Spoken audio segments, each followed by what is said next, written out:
மாணவ செல்வங்கள் அனைவருக்கும் இனிய வணக்கம்.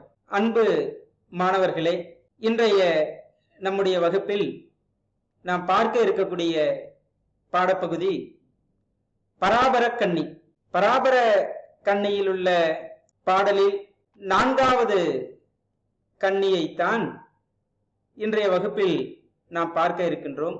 பராபரம், பரம் என்றால் மேலானது, பராபரம் என்றால் மேலானதற்கெல்லாம் மேலானது.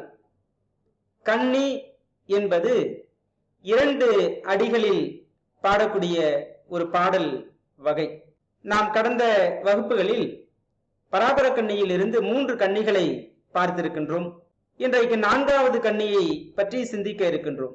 அண்ட புவனமுடன் ஆகாசம் என்றும் உசும்பிக் கொண்ட மெய்ஞான கூத்தே பராபரமே. குணங்குடி மஸ்தான் சாகிபு அவர்கள் இறையருளை வேண்டி பாடிய பாடல் தொகுப்பாகத்தான் இந்த பராபர கன்னி என்கிற ஒன்று அமைந்திருக்கிறது.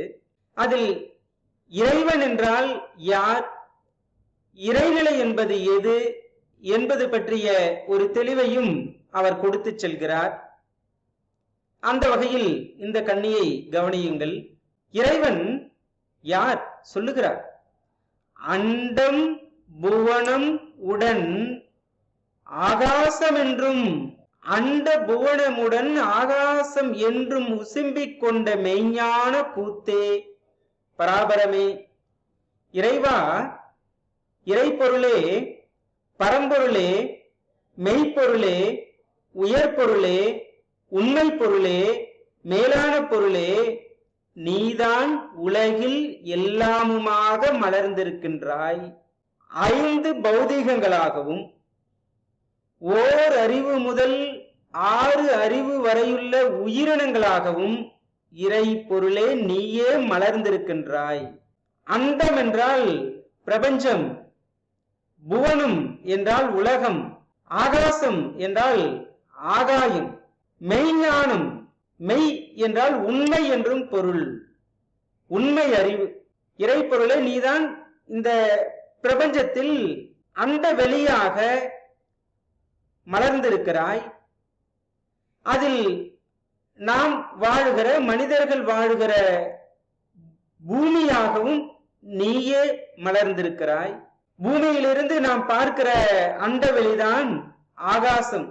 இவ்வாறாக எல்லாமுமாக நீயே மாறி இருக்கிறாய். இறைப்பொருளே, இவ்வாறு மாறி தான் யார் என்று தன்னைத்தானே சிந்தித்துக் கொள்ளுகிற அந்த ஆற்றலையும் கொடுத்த 6 அறிவு கொண்ட மனிதர்களாகவும் மலர்ந்து அவர்களுக்குள்ளே இன்பம் துன்பம் என்கிற நிலைகளிலெல்லாம் பல செயல்பாடுகளை நிகழ்த்தி அதன் வழி தான் யார் என்று தன்னையே அறியக்கூடிய ஒரு ஆற்றலையும் கொடுத்து இவ்வாறாக பல அறிவு செயற்பாடுகளை, அறிவுசார் செயற்பாடுகளை செய்து கொண்டிருக்கிறாயே இறைவா என்று அந்த இறைநிலையை குறிப்பிட்டு சொல்லி விழிக்கிறார். புறநானூற்றில் கூட ஒரு செய்தி சொல்லப்பட்டிருக்கிறது.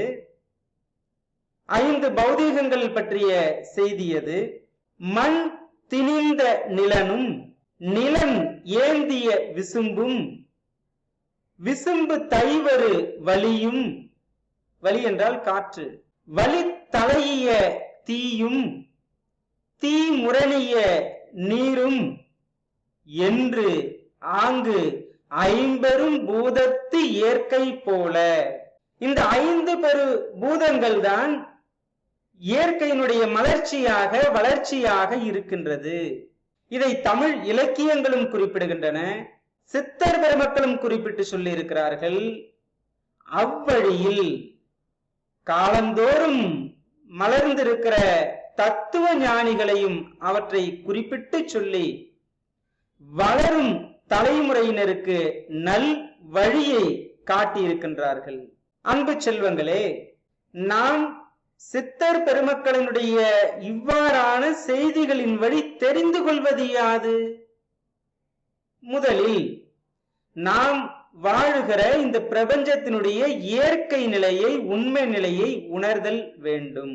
அப்படி உணர்ந்து அதன் வழி உண்மை தெளிவை பெற்று பிறகு நமக்குரிய கடமையை உணர்ந்து நாம் செயலாற்றிட வேண்டும்.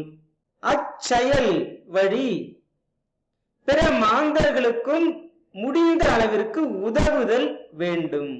உதவி என்பது 3 நிலைகளில் அமையலாம். மனதால் உதவுவது. மனதால் எப்படி உதவலாம்? பிறரெல்லாம் நலமாக வாழ வேண்டும், எல்லோரும் நன்றாக இருக்க வேண்டும் என்று எண்ணுவதே ஒரு உதவிதான். இரண்டாவது, சொல்லால் உதவுவது. நம்முடைய வார்த்தைகளால் பிறருக்கு நல்ல ஆறுதலை, உண்மை பொருளை எடுத்துச் சொல்வது. மூன்றாவது, செயலால் உதவுவது. செயலால் அடுத்தவர்களுக்கு ஏற்பட்ட துன்பத்தை போக்க ஏதேனும் செய்து உதவலாம், அல்லது அவர் துன்பம் போக்குவதற்குரிய பொருளை கொடுத்தும் உதவலாம்.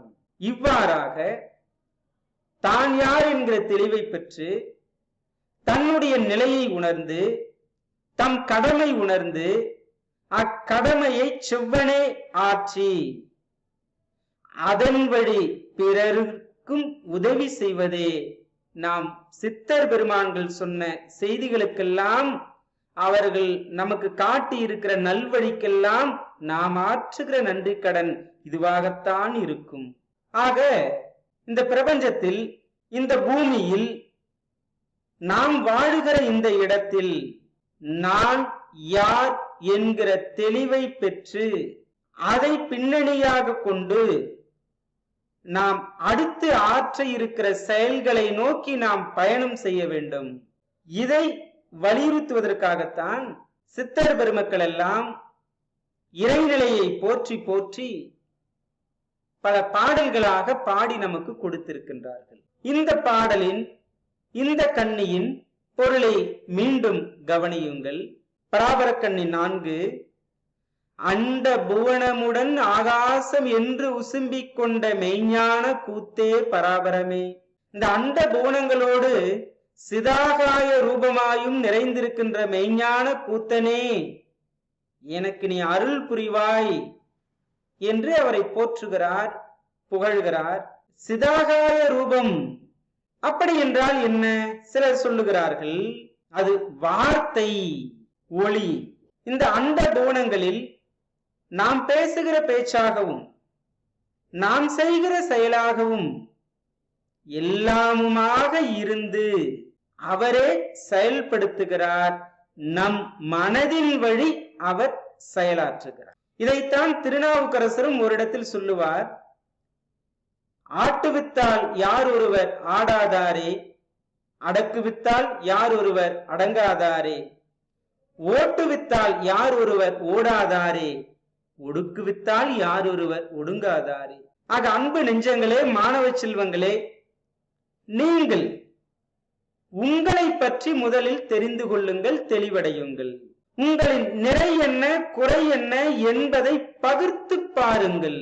இப்படித்தான் பக்தி இலக்கியங்களினுடைய பயனை நாம் எடுத்துக்கொள்ள வேண்டும் என்கிற இந்த சிந்தனையுடன் இந்த வகுப்பை நிறைவு செய்கிறோம். மீண்டும் அடுத்த வகுப்பில் புதிய செய்தியோடு சந்திக்கும் வரை முனைவர் பச்சையப்பன். வாழ்த்துக்கள். வாழ்க வளமுடன்.